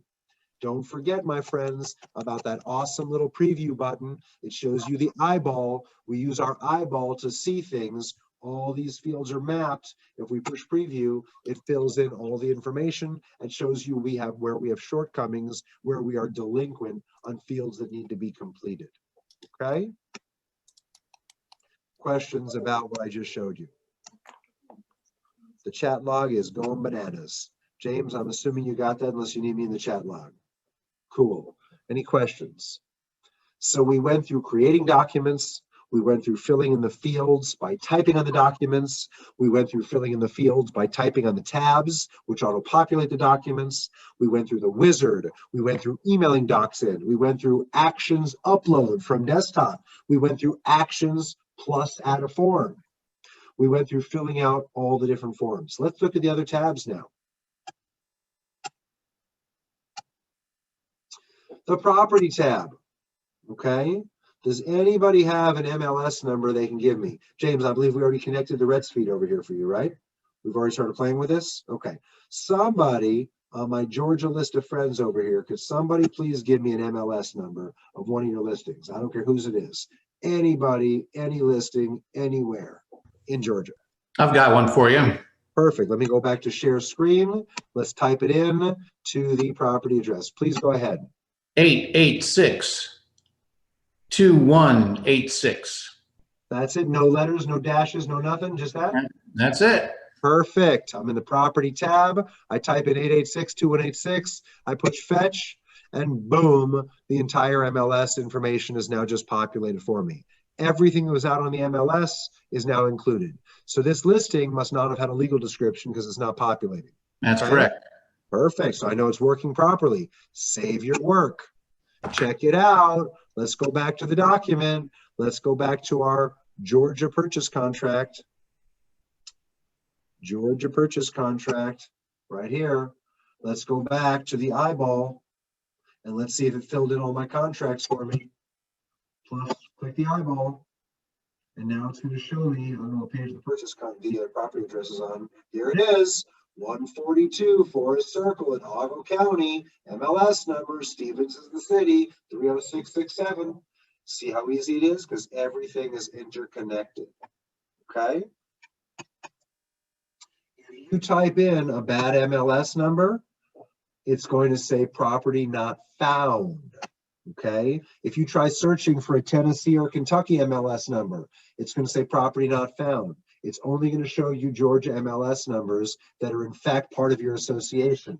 Now, I don't know if you guys cover Valdosta. I don't know if you guys cover Athens. I don't know if you cover Atlanta, but it's only going to show you the properties that you subscribe to as a member of that association. Okay? Save your work. Questions?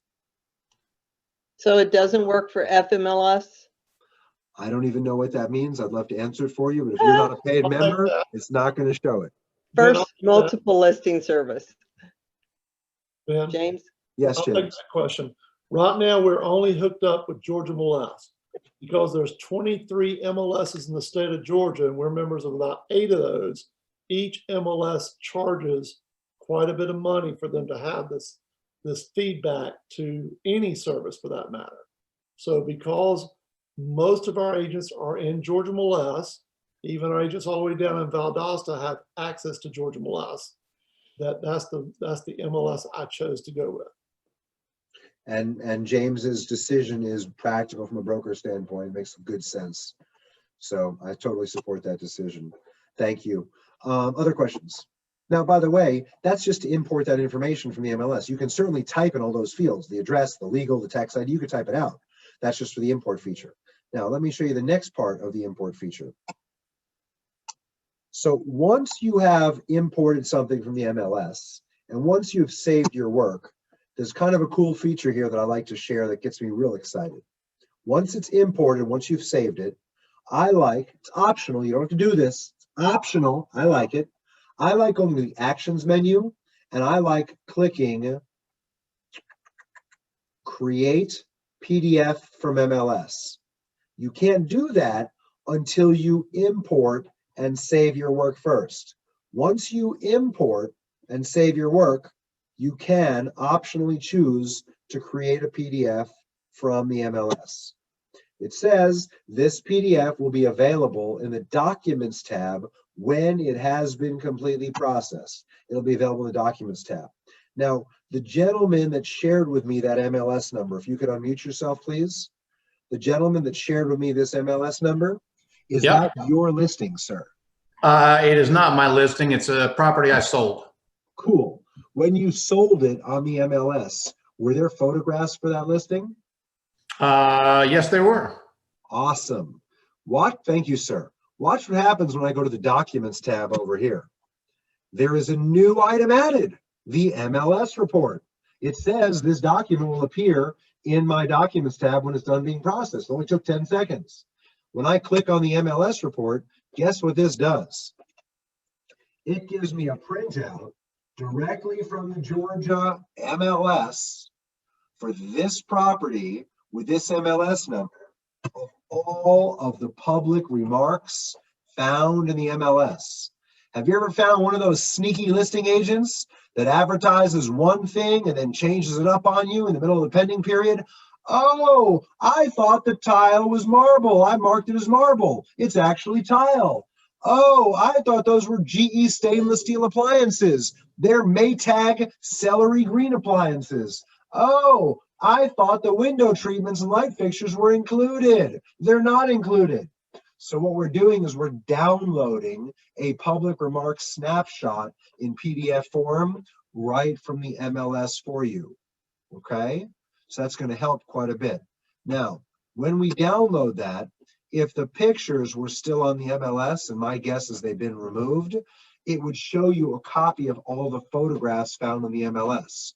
Why do we download all the photos from the MLS?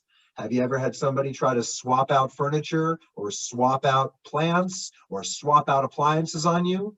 If you have a copy of all those pictures downloaded and all that information, it gives you something to lean back on in the event of a disagreement with that other agent. So we give you a quick and easy way under the Actions menu to request a download of that MLS and download a screenshot of the public remarks, not the broker remarks, the public remarks for that particular property. Any questions about downloading the public remarks, including all the photos, if they were still existent? No? Now, one of the cool things about downloading the photos, if you're selling a property with inventory like furniture or plants or artwork, you can actually go through using the document editor and you can mark up those pictures to indicate that this chair, and this couch stay with the property, this table and this nightstand and this mattress leave with the seller. So you can actually take those photos and you can mark them up, and it gives you the option to be able to mark them up and annotate them as part of your purchase offer if you so desire. Questions? No? Okay, we're just about done. Just another minute or two. Karen has a question for me. Karen, go ahead and unmute yourself.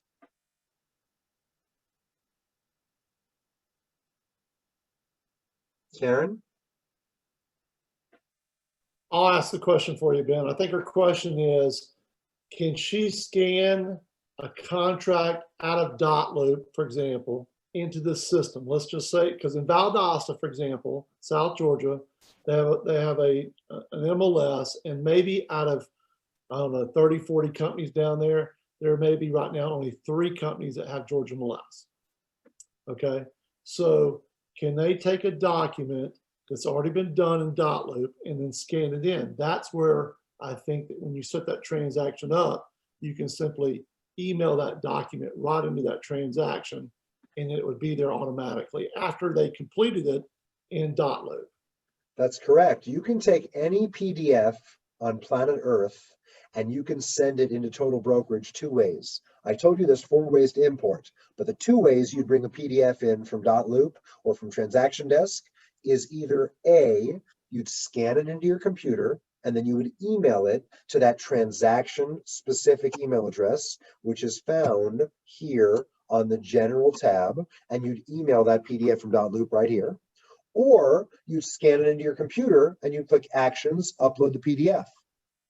You cannot click plus add form because plus add form takes you to the Total Brokerage Forms library, and you can only load in documents that are already stored in the Total Brokerage Cloud, right? You can't use the Transaction Wizard because the Transaction Wizard is not attached to .loop to bring in forms from .loop. So there's 4 ways to bring paperwork in, but in your specific question, how do I bring in docs from .loop or anywhere else, you can either email them in or you can upload them as PDFs directly into that transaction. And once that document has been uploaded into that transaction, as you saw me upload the purchase contract for Florida, this was not brought in electronically through the wizard. I manually brought this in. You then saw me overlay text and initial boxes all over this so I can make this document e-fillable and e-editable and assign who's going to sign where in that document, however I see fit. Does that answer your question? Yes, Ben. Are you also going to be able to touch base real quick on the checklist and how this is going to be compliant? That's the last thing we're going to cover. Absolutely. Hot dog. Thank you, sir. I'll shut up. No, it's no problem. That's what I'm here for. Not a problem at all. Okay, so let's go back in and let's do the compliance checklist. So we've gone through a lot of these tabs. We're going to skip over commissions for the moment, and we're going to hit up the checklist, okay? The checklist helps you determine what process of compliance you want to be on. And this is one of the questions that was asked earlier in the day. When you click on the checklist, it says no checklist has been selected. Well, let's fix that problem by selecting a checklist. Bob Hope is a buyer. So we're going to choose, did we upload our checklist here, James? Matt and I have not completed our checklist. Okay. Okay, so Matt's from my office. Matt's working on that.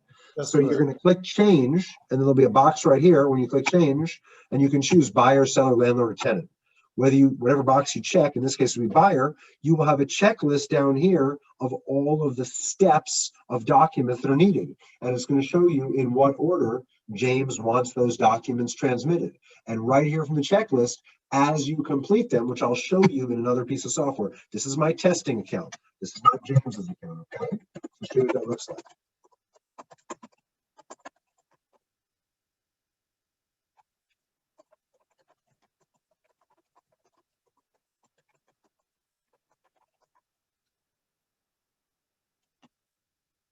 I'm going to open up a transaction, just like we're working on Bob Hope, right?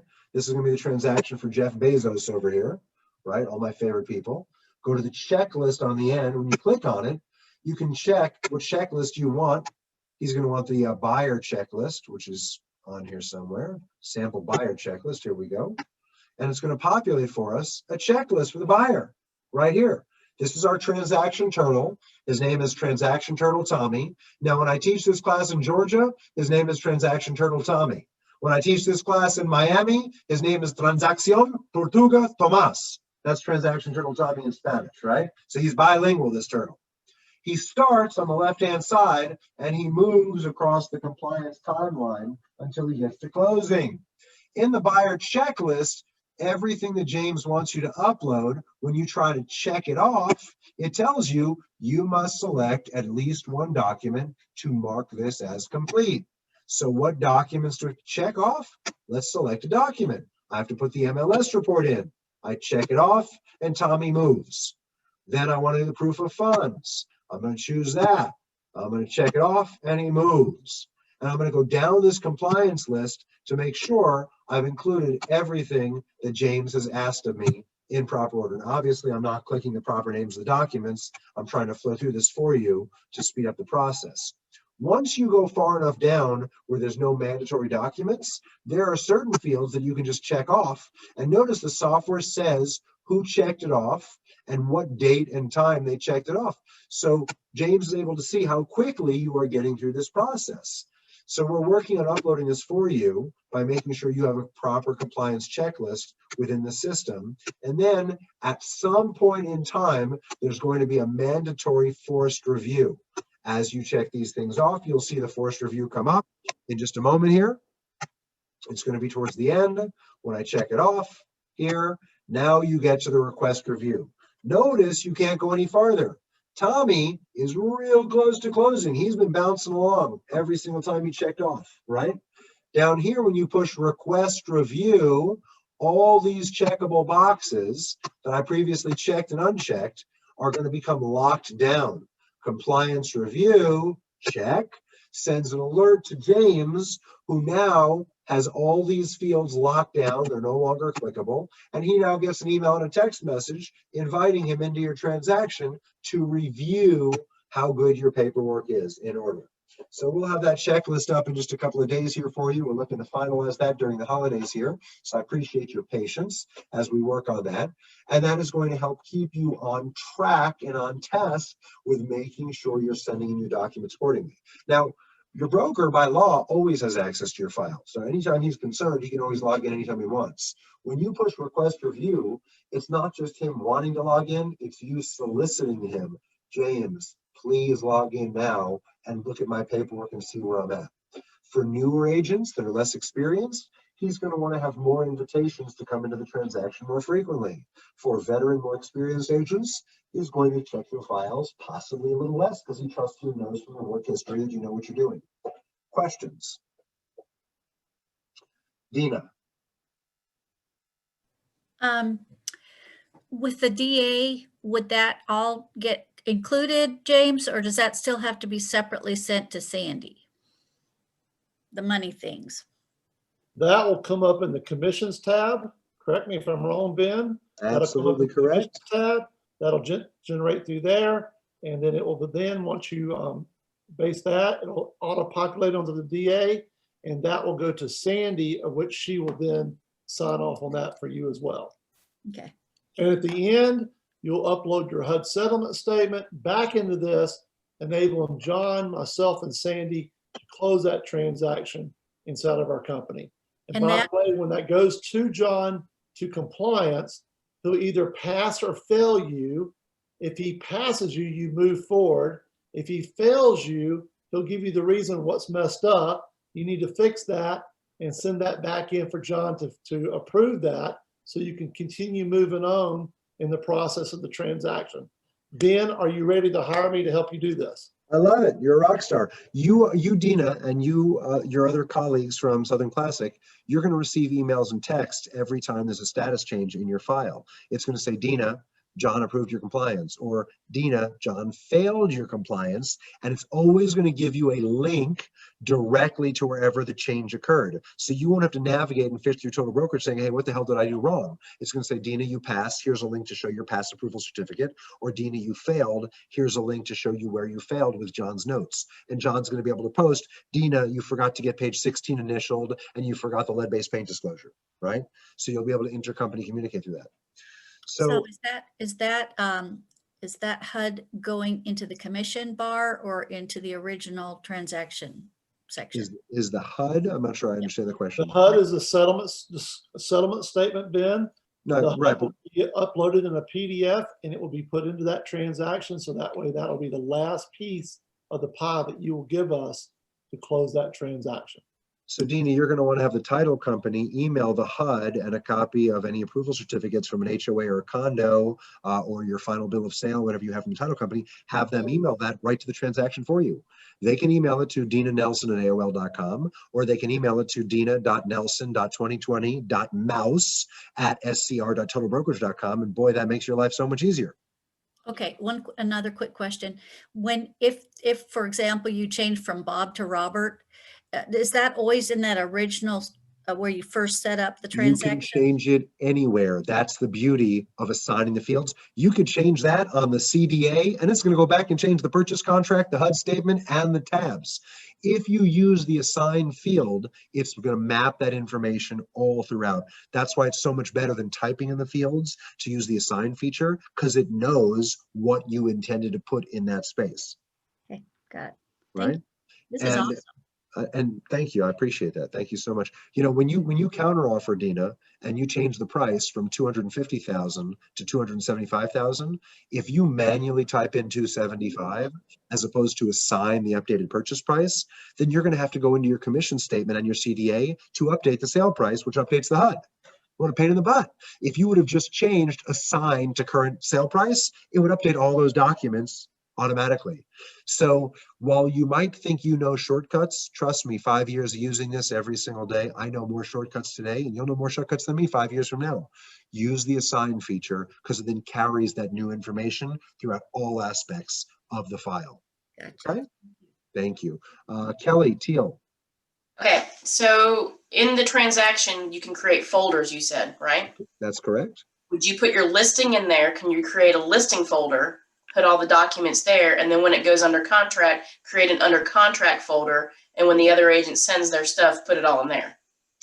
That's going to be up to James, how he allows you to set up your files. I know as a broker for many years, I prefer having the files separate. And one of the reasons I like to keep them separate, besides accidentally sharing information with the wrong person, is because I like all my numbers to count separately. If you put the buyer and the seller in the same file and they're buying one house for $200,000, you got credit for one transaction side for a total of $200,000. If you have a buyer and seller in two separate files and you have two different transactions at $200,000, you've now conducted $400,000 worth of business in two transactions because we count transaction sides. Buyer and seller are two sides versus one side. You sold a $200,000 deal that you double-ended. Kim Wright sold a $200,000 deal that she only had a listing. You made twice as much money and put in twice as much work because you had both deals. Kim Wright co-broke with Coldwell Banker. So I like all my numbers to line up, which is why I like to keep them separate for reporting purposes. So when James gives out his end of the year awards, he knows you deserve twice as much credit as Kim does. Well, Because you did two deals, she did one. So you're saying if we have a listing and it goes under contract, we need to create a whole new transaction? I would. James may feel differently, but I would like to do it differently because I like to keep it apart for accounting purposes because we count by half sides of deals. And by the way, one other thing, Kelly, I'll point out, what if Beth Lynn speaks Spanish and the buyer speaks Spanish and you invite Beth Lynn to come into the deal with you and to share the buyer side of the deal with you because you don't speak Spanish all that well? You can add Beth into that transaction where she can only see the buyer's docs, not the seller's docs if you keep them separate. So if I go back into the share screen feature and I come right over here under share screen and I click on the people tab and I want to invite one of your fellow Southern Classic agents into this transaction, I can add additional agents. I am the listing agent. I'm sorry, I'm the buyer's agent in this deal. Bob Hope is a buyer. I can add in a listing agent. This is going to be Kelly from Remax. But what if I want to add in another Southern Classic agent? I could add in another Southern Classic agent right over here if I wish to do that. So now I'm going to add James Hamby into this deal. He now has full access to this deal, right? If I want to add another Southern Classic agent in, I can add in Attic McDevitt into this deal. He now has access to this transaction. If I want to add in another Southern Classic, I can add as many as I want. Alan Daniels now has access. But I got news for you. Adam is not being cooperative. He's not helping out. He's not earning his keep. Let's kick him out of the deal.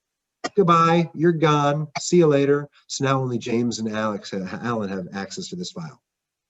Does that make sense to you? Mm-hmm. So you can share information internally with your coworkers that way. I just want to jump in on that one, Ben. J Boss, I'm sorry, I don't know your first name. That's why I keep calling you J It's Boss. Dot. I'm sorry, it's Dot. Okay, Dot, I don't know why give me 1 second. It's okay. I just want to make sure Kelly's okay. Kelly, are we clear on your question though? Mm-hmm. Okay, cool. Dot, go right ahead. I'm kind of piggybacking on Kelly's question. You have a listing and it goes under contract. She asked you if that then makes you create a second file for that? That was her question. And you said you need to. No, I didn't say you need to. I said that's going to be up to James as how he allows you to organize your files. I know as a broker, I prefer keeping them separate, and even as an agent, because I like to get credit for my total number of deals. If you put buyer and seller in the same transaction for 200,000, that's one transaction for 200,000, 3% commission, $6,000. When you put it in two separate transactions, you actually earn $12,000 on two separate transactions, and you get credit for $400,000 worth of business because you did two sides at 200,000 apiece. Okay. I like that accounting perspective. Only in the case of if you have the buyer and the seller, you want two separate files. That makes sense. Correct. But if this is the Coldwell Banker agent that brought this Oh, buyer. no, correct. No, if Coldwell Banker brings an offer on your property, all of Coldwell Banker's purchase contract goes under file. You don't put in Coldwell Banker's customer into a new file. That goes in. I'm sorry, Kelly, if I was unclear on that, please forgive me. Coldwell Banker Remax make an offer on your deal, that all goes into your seller's folder. Correct. And by the way, keep in mind that from a compliance standpoint, what if Coldwell Banker makes an offer on your deal? You guys counter offer, negotiate. What if that deal goes south and never gets fully executed because you can't come to terms? Now Remax makes an offer on that listing. You guys negotiate, can't come to terms. Now Century 21 comes along. That listing folder you have, Kelly, that listing folder you have, Dot, might end up having 3 separate subfolders because the darn agents from Coldwell Banker and Remax can't get their freaking buyers to raise their offers enough, like the Century 21 agent did, to finally put together a consummated deal. So you're going to have a whole heck of a lot of subfolders inside of there. Please forgive me if I was unclear. I was only suggesting if you are on both sides of the transaction yourself, 2 separate files. Thank you for straightening me out there, Dot. Other questions? No, James. Yeah, remind that this program is so impressive that at the end of the year, you'll be able to generate reports on your expenses, your commissions, and all that to help you with awards, your taxes. The reason that I did this platform is because, and I love the name Total Brokerage, and by the way, Ben, I wish I'd have been in this with you when you started this, because I've looked at a lot of programs and I love this, that you can go in here and manage your personal business to determine what your commissions are for taxes, your expenses, everything that you could possibly want, awards. It will help Sandy generate 1099s at the end of the year. It's just the total package for a one-stop shop. Instead of somebody like Virtual Properties who has 3,500 agents and uses 6 or 7 platforms. One platform, one-stop shop, and it's just going to be that simple. Will we have some growing pains over the first few weeks in January? I'm sure we are. We will all be patient and we'll get through this. But Ben in customer service, I mentioned Matt earlier, has been nothing but wonderful since we've been working on this for the last few months. So it's going to be dynamic. I'm excited about it. Thank you so much. I appreciate that. I really, really, really do. I will point out to you over here as well that I just uploaded here under the financial tab that here, I just showed you where you can upload all your receipts, right? So you keep track of that. Can you guys see that okay? Where it says transaction expenses, James, you see that okay?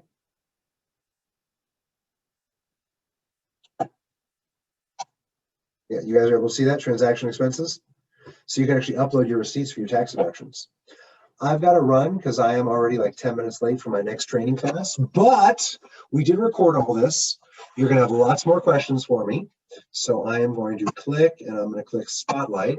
You've got our number, 561-766-0409. Jot it down, 561-766-0409, totalbrokerage.com. On our website, we also have an instant message chat feature where if you have questions, you can actually chat with us right on our website. But the best way to reach us is when you're inside of Total Brokerage right here. On every single page, there is a question mark.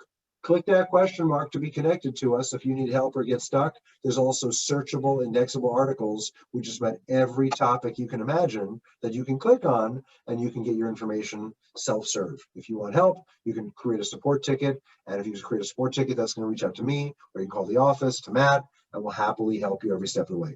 I'm going to repeat this training for Southern Classic later on in the week. I'm very excited to continue this ongoing great relationship that we're just kicking off here. I want to thank you guys for being a phenomenal audience today. I hope you found this helpful and informative. Best thing you can do, go to the CRM this afternoon or tomorrow, create a dummy fake contact for yourself, use your spouse, use your pet, use your best friend, and then create a dummy transaction. Do not try firing this puppy up with a live customer that wants to close in the next 30 days, that wants to get an offer in the next hour and a half, because you are going to pee in your pants, nervous, freak out, because there's money on the line. Do not practice on a real heart-beating customer. I want you to practice with a fake customer, because then there's no stress. Okay, guys? Thank you all, everybody. I'm going to stop the recording now, and I'll send this off to James to share with you, and I'll see many of you for the next class later in the week. Have a nice day. Thank you, my friends. Bye, James. Thanks, everybody.